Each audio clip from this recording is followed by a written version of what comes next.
Om Namo Bhagavate Vasudevaya. So today we are continuing reading the book Sri Brihad Bhagavatam written by Srila Sanatan Goswami. So we are on the second chapter now. In the last two sessions, we discussed how Narada was searching for the biggest devotee of Sri Krishna. And first he thought that a Brahmin who was doing a lot of charity, doing mantras and serving the Vaishnavas is the biggest devotee. But after meeting him, he came to know that there was a king in the southern part of India. So it's basically like Cultivates, where there is a king who has made the non-movable deity, which is Lord Jagannath, as the king of that state, and serving as a servant of Lord Jagannath and doing all kind of charity, donating food, clothes and everything to Vaishnavas, leading the life as an example.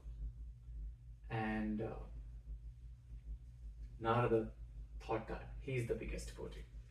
So he approached the king, whereas the king told that he is just a human being and he is going through all the threefold miseries of life. And when you are suffering with miseries, you cannot give your 100% for Shri Krishna.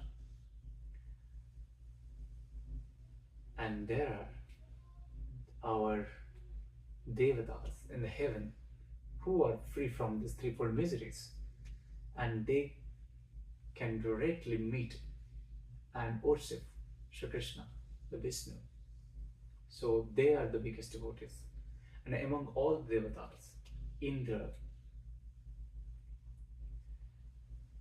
is the supreme of all the devatas. And he has a lot of opulences and a lot of charity on his name. And he is the biggest devotee. So Narada went and met Indra and started praising him that you are the biggest devotee and Lord Shri Krishna has mercy on you. Then Indra told that even if they are devatas and free from threefold miseries of human life, but they are still full of jealous and anxiety. They stay in anxiety because of the continuous attack from Daityas, Rakshasas. And there are a lot of instances where they have to flee from heaven and they have to hide somewhere. And even if they are in heaven, where Lord Vishnu or Krishna comes often, but Krishna doesn't stay there. He has to leave. He lives for his Vaikuntha or other places. So they are not always in contact with Sri Krishna. Even if Sri Krishna or Vishnu take the Vamana avatar as the brother of Lord Indra, but there are many of the time where he has humiliated Indra. For an example, when he took the incarnation of Sri Krishna, he stopped the Gokula Vasis to worship Indra. Instead, they worship the mountain Govardhan. So Indra says that I am not the biggest devotee of Sri Krishna. The biggest devotee is Narada's own father, Lord Brahma. Because from Lord Brahma's place, you can directly see Lord Vishnu. And Lord Brahma is the creator of this world. He has the biggest authority and he is very close to Vishnu. After listening this, now Narada is traveling to meet his father Brahma and consulting him about the biggest devotee of Sri Krishna. So let's start.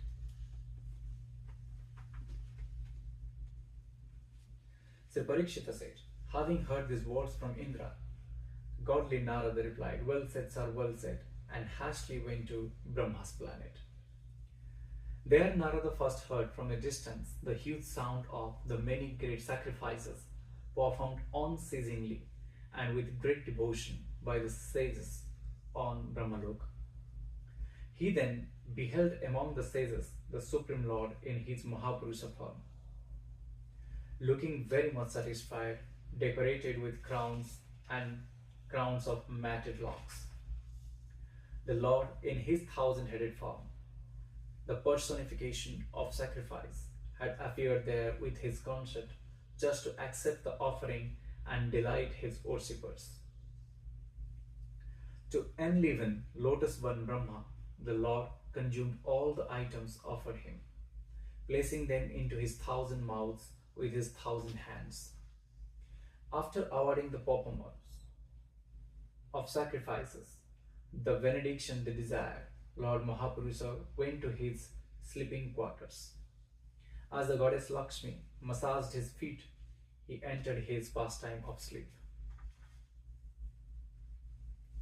At the Lord's request, Brahma then instructed his sons to continue the sacrifices while he went to his own royal court to deliberate on the management of the universe. As Brahma sat comfortably on his universal throne, absorbed in hearing and reciting the glories of his Lord, tears flowed from his 8 eyes. Surrounding Lord Brahma in attendance were the personified powers of universal rulership. Narada came close, offered respects to his father by falling to the ground like a stick, and then spoke.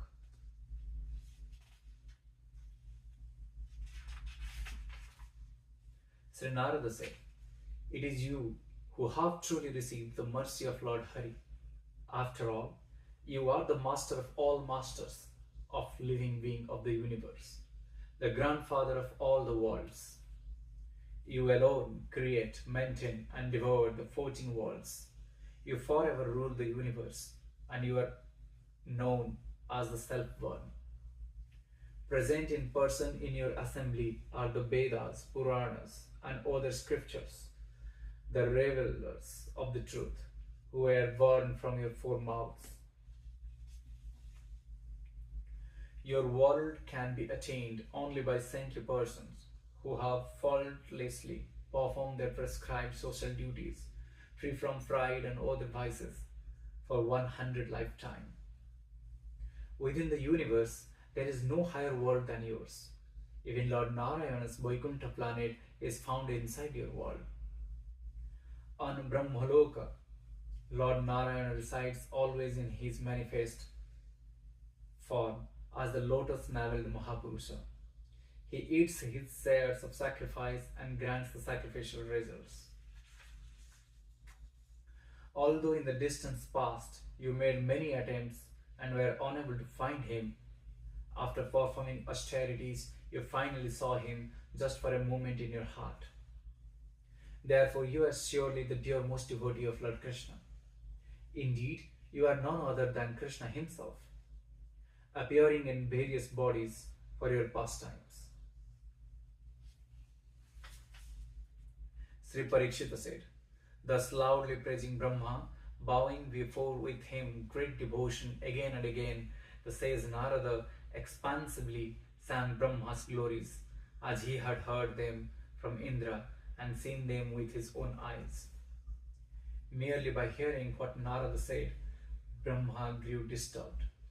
He anxiously covered his 8 ears and said over and over again, I am just a servant.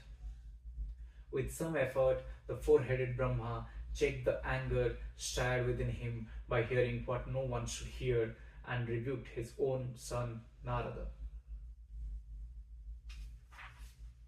Sri Brahma said, I am not the Supreme Lord Krishna. On what authority and by what logic do you say this? Haven't I constantly taught you about this since you were a little boy? His personal energy, Mahamaya, stands within his sight like a maidservant. It is she who deploys her material modes to create, maintain, and demolish the world. All of us are subject to her and bewildered. So you should not think me the recipient of even a trace of Krishna's mercy.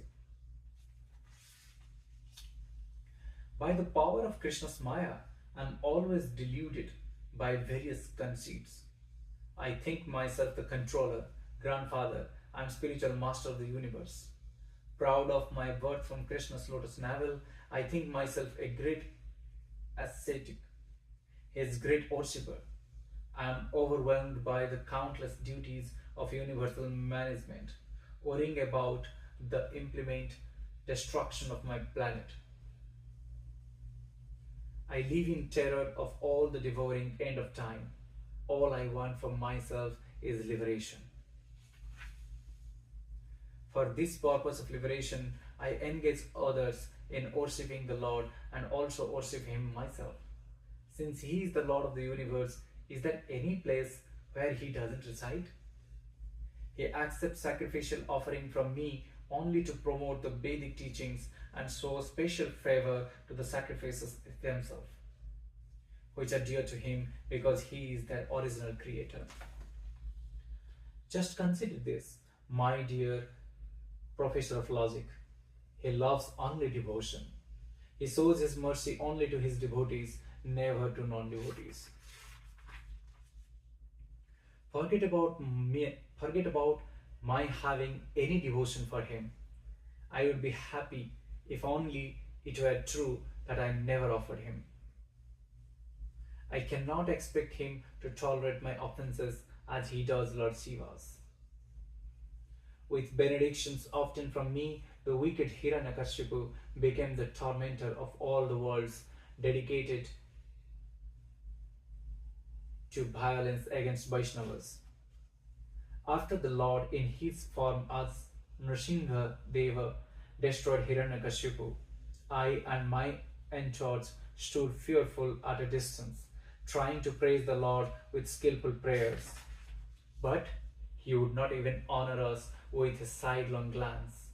Yet, when Prahlada was inaugurated king, the Lord at once became pacified. Then I slowly approached Him, and He angrily ordered me, "You should not give such benediction to demons, O lotus born." Nonetheless, I kept on giving benediction to wicked demons like Ravana, whose tongue can even mention the sins Ravana has done. Remember the offences committed against the Lord by Indra and all the demigods I appointed. The excessive pride of those demigods constantly perverts their discrimination. Yamaraja made mistake like allowing the wrongful death of the son of Lord's teacher, and Kuvera was responsible for the wicked misdeeds of Sankachoda and others. In the lower planetary systems live the Daityas, who always attack Lord Vishnu's devotee, and also living there are serpent friends of Kaliya, who by nature are contaminated by anger. And recently, by my magic, I stole the calves and young friends the Lord was watching after in Vrindavan. I took them all away while the boys were having lunch. I then saw some most amazing wonders and became frightened. Offering prayers and bowing down to the Lord, I thought, I am so arrogant. But now, in His pastime as a cowherd boy, He has stripped me. Simply by spontaneous glances of favor upon me from His lotus face, I became joyful. I realized how fortunate I was to have visited the land of Braja, which is so dear to Him. Fearing I would commit more offences if I stayed there too long, I then went away. What else need I tell you about my ill fortune? In fact, in the universe, I see no object of Lord Vishnu's mercy equal to Mahadeva Shiva. He is famous as dear friend of Lord. Lord Shiva is always intoxicated by the taste found at Sri Krishna's lotus feet. He therefore has no interest in any of the normal goal of life, even up to rulership of the universe and the sense enjoyment such rulership provides. As if ridiculing materialists like me, who are simply addicted to the sense enjoyment, he goes around naked, wearing garland of dhustura, arka, and bones, and smeared all over with ashes. His matted locks scattered about. He moves around aimlessly like a madman, yet he is unable to conceal his glories. With joy, he carries on his head the Ganga, born from the water that washed Krishna's lotus feet. When he dances, he destroys the universe. By Krishna's grace, Lord Shiva and his wife are able to award liberation to candidates like me who eagerly want it. Indeed, everyone who lives on Lord Shiva's planet is liberated. By his mercy, so many persons have become liberated souls and even pure devotees of Krishna. To consider Lord Shiva different from Krishna is a serious spiritual deviation. The personality of Godhead tolerates offenses against himself but not against Lord Shiva. When Maya, the master of Tripura, grew intoxicated with pride by Lord Shiva's benediction and placed Lord Shiva in danger, and when Lord Shiva was troubled by all the demons like Prakashura, the Supreme Lord saved him and encouraged him with nectarian words. And sometimes, to broadcast Lord Shiva's glories, Lord Krishna takes the role of his subordinate and worships him with intimate devotion. Although Krishna was personally present at the churning of nectar from the milk ocean, he and the rulers of the universe choose to worship Lord Shiva, the life and soul of Gauri. Lord Shiva collected and drank the terrible poison, which thereafter became his ornament. He was then ceremonially bathed in the presence of everyone assembled and was glorified with floods of praises. The Puranas sing of Lord Hari's compassion towards Lord Hara. You surely know all this and more, O thoughtful sage. To recall these glories, you need only exercise your memory. Sri Parikshita said, O dear mother, affectionate protector of your son, Narada bowed down to his spiritual master, Lord Brahma. And when Brahma saw his son Narada eager to set off for Kailasa, Brahma then told him something more. Sri Brahma said, Kubera once earned the gratitude of Lord Shiva by devotedly worshipping him.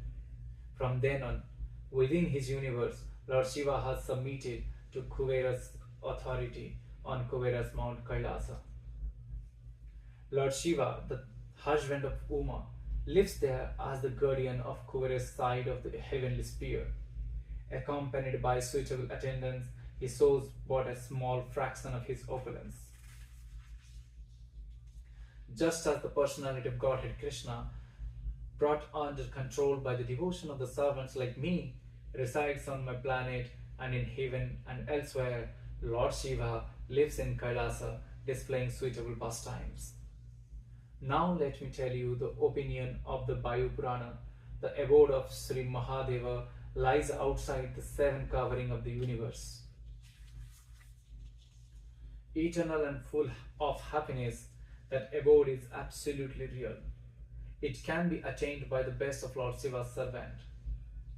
There Lord Shiva, served by the most excellent regalia, reveals himself in his full splendor, surrounded by companions who share opulence and beauty equal to his. As his personal deity, he worships Lord Sankarshana, non-different from himself. What amazing wonders does Lord Shiva in this manifestation not display? You have the power to go there because you have pure devotion for him. Therefore go, take shelter of him and see the real mercy of Krishna. Sri Parikshita said, My dear mother, after Narada received this instruction, he departed to Sivaloka with joyful anticipation, chanting Shiva Krishna. The same is the second chapter of part 1 Srila Sanatana Goswami's Brihad Bhagavatam entitled Divya in Heaven. So, this is beautiful. Lord Brahma says that he is not the biggest devotee of Krishna, but Lord Shiva. Lord Shiva and Lord Vishnu are non-different. Whoever see Lord Shiva and Lord Vishnu as different, they are doing sin. Lord Shiva is the biggest devotee of Lord Shri Krishna. He always think of Lord Krishna and Krishna's lotus feet.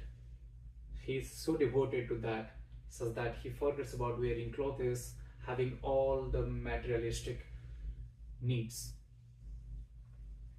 So, no doubtedly, Lord Shiva is the biggest devotee of Krishna, according to Brahma. And now, hearing this, Narada is setting out for Lord Shiva, which we will read in the next session. Hare Krishna. Om Namo